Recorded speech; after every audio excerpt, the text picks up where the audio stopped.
So I had this one terrible job interview that actually turned into a pretty good job offer. And it was with Bell Labs. And I walked into the office of the hiring manager. And there on his desk was a little plaque that said, "Thank God it's Monday."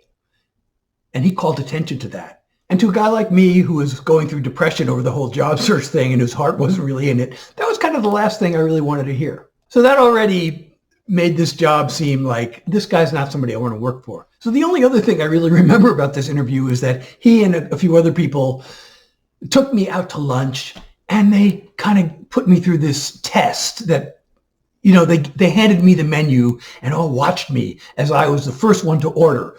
So it's like, okay, what am I supposed to do? Am I supposed to order the power steak, or am I supposed to order something cheaper to show that I'm saving the company money? And I don't remember. I just ordered a burger, which was probably a bad choice because the burger was kind of messy, this big, thick burger. But it didn't matter because I didn't like them anyway.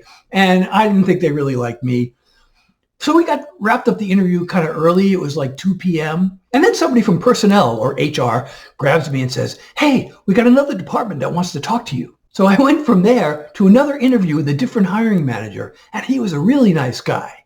And the job they had really sounded interesting. It was called technology assessment, where they would take an emerging technology, and it would be my job to evaluate it and see if it could be turned into a marketable product. And they offered me the job, but I didn't take it because of a couple of reasons. One, the hiring manager who I really liked was already planning on leaving, so we didn't know who was going to replace him. And secondly, the starting salary was the same as the salary I had already been making at my old job. And third, it was in Holmdel, New Jersey, which is down by the Jersey Shore, which is actually a great place to live. But I already spent 9 years living in New Jersey, and I wanted to be somewhere else, especially I had this dream of living in Boston. So all those things combined, I turned it down.